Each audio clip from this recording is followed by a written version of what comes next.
All right, students. Today I'm going to go through this study guide you can use for your test. So you're going to record answers as I go through this presentation.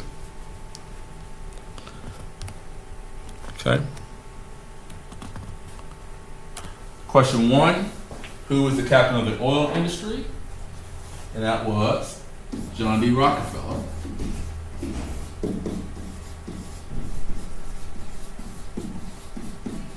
Best way to remember that is rocket fuel, which is oil. So oil industry, John D. Rockefeller. What advancement in transportation increased industrial development and created national markets? So you have railroads,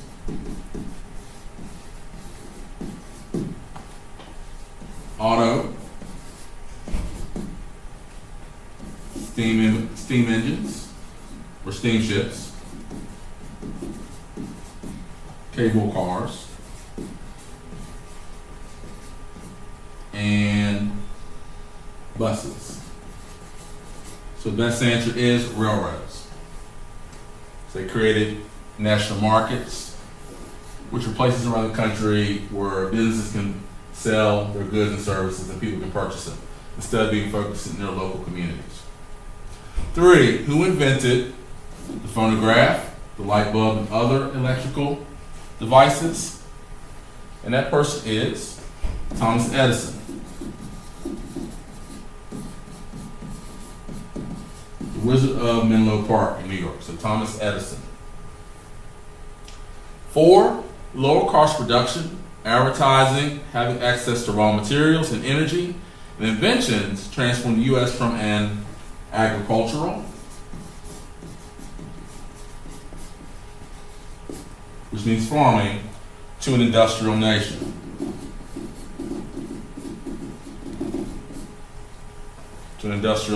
So those aspects helped our country get away from farming and work and be more geared towards working in the cities where there are a lot of industries, like the steel industry, coal mines, textile industries, oil industries, and those places. The process of using machinery to do work is called mechanization.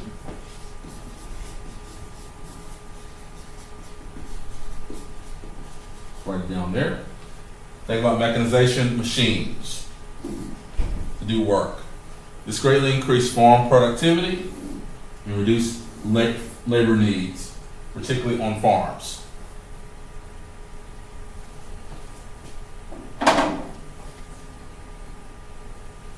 All right, number 6. Who was the captain of the railroad and shipping industry?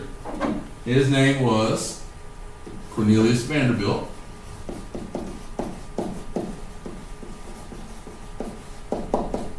Known as the Commodore. Okay. And you have an analogy here. It says Carnegie is to steel as Rockefeller is to oil. And the relationship here is the captain of industry to their business or to their industry. Abbreviate there. 8. What individuals invented the airplane and advancement in transportation? And they are the Wright brothers. Okay. Who first took off flight in Kitty Hawk, North Carolina. And that's why the license plates in the state of North Carolina has first in flight on it. 9. What influential black leader was born in slavery? I believe that blacks should focus on gaining a vocational education. I believe that blacks should accept social segregation and that they should be patient in gaining full civil rights. And it's Virginia's own Booker T. Washington.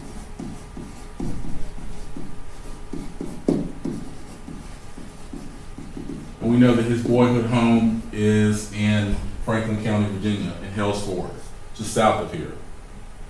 And Booker T. Washington rivaled with W.B. Du Bois and how African Americans should take the pathway to gaining equal rights but they both believed in equal rights, but they had different pathways and responses and strategies.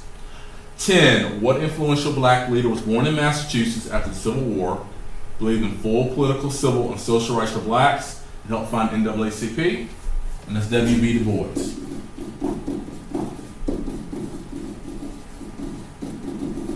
And he wrote an autobiography, or actually not autobiography, but a book called Souls of Black Folks, talk about experience the African Americans had in the United States.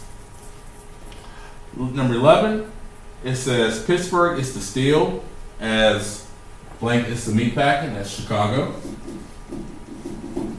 which is a city in the Midwest, for memory. And Pittsburgh is a city in the Northeast, Pennsylvania. Pittsburgh is in Pennsylvania, and Chicago is in Illinois.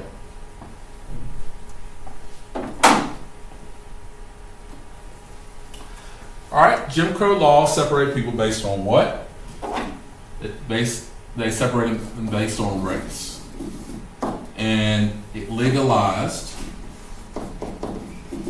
segregation and discrimination, which means you treat people differently or unfairly.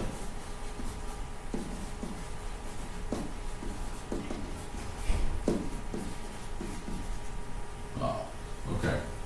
Unfairly. I'll put it up here. So you have separate schools, separate water fountains, separate buses, separate places to live, separate public accommodations under the Jim Crow law system in the South. 13, if you see two water fountains that say colored and white, this is because of what laws? And it's Jim Crow laws. Jim Crow laws. And we know that that was named after a minstrel character that was created and invented before Reconstruction and before Civil War.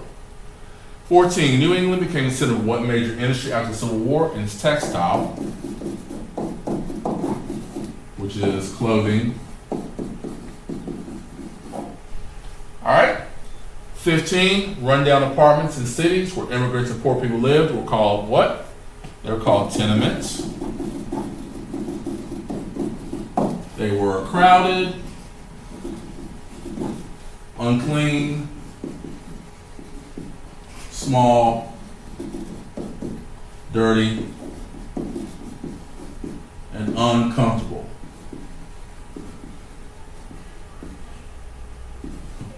BLE here. All right, 16. What organizations gained power by promising immigrants economic assistance, housing, and jobs? And those were called political machines. And I don't want you to think when you hear the word political machine, it's like some type of machine like you use in a factory or put something together. That's not what it means.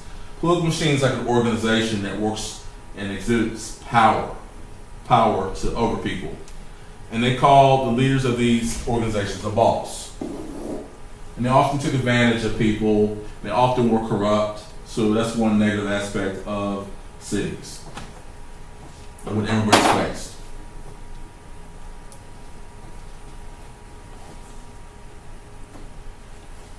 All right, 17.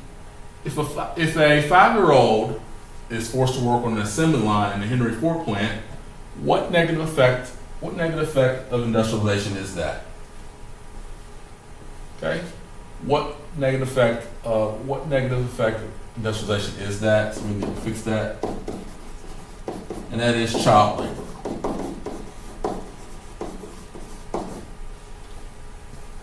Children were tied to machines. There were no age limits to when they could hire, who they could hire. Children were forced to go into the factory with their parents to work. So there were no child labor laws back then. 18, to help big businesses prosper, they put up advertisements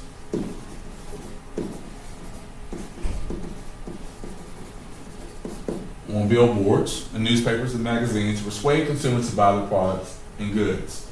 And the key word is prosper. 19, Andrew Carnegie is the steel industry as Blank is the shipping and railroads. And that's going to be Cornelius Vanderbilt.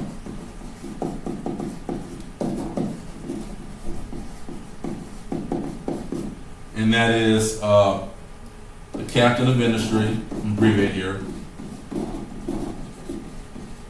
to the industry. That's that relationship there.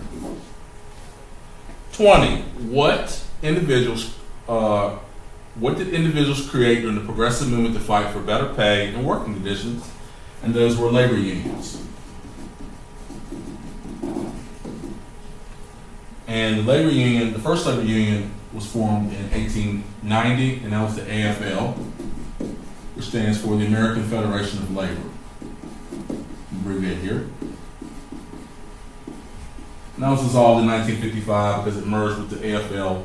It merged and became the AFL-CIO, which still exists today. All right, 18. Which of these did not cause or help industries to grow? You have availability of a workforce, lack of financial resources, inventions, and access of raw materials and energy sources. So your answer is going to be lack of financial resources, because you need money to help your business expand and grow. You can use it to expand and buy capital for your business to grow. 19, what two African American leaders wanted to achieve equality? Achieve equality is the common factor here, and that's Booker T. Washington, abbreviate his name, and W.E.B. Du Bois. They both were educators, they're both professors, teachers, and they wanted African Americans to gain equality, although they had a different pathway of how they could achieve that. 20, complete the analogy below. Immigrants, Irish immigrants are to better jobs as blank are the railroads and gold rush. The answer is Chinese immigrants.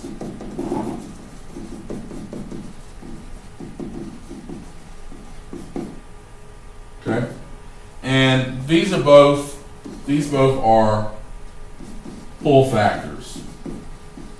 Pull factors of immigrant groups to America. I'm gonna abbreviate there.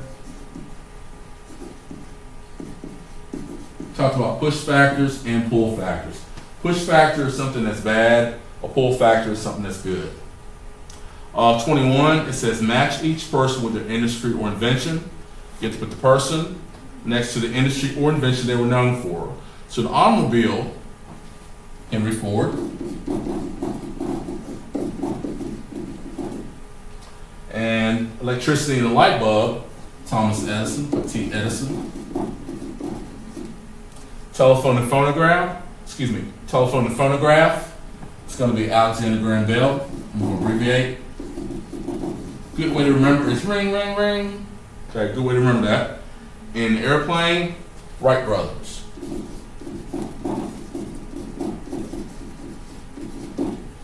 So, this is part of part 1 of the study guide review. Part 2 is coming up next. And feel free to go back and take notes and answer these questions if you need extra understanding and extra reinforcement. Thanks for listening, and get ready for part 2.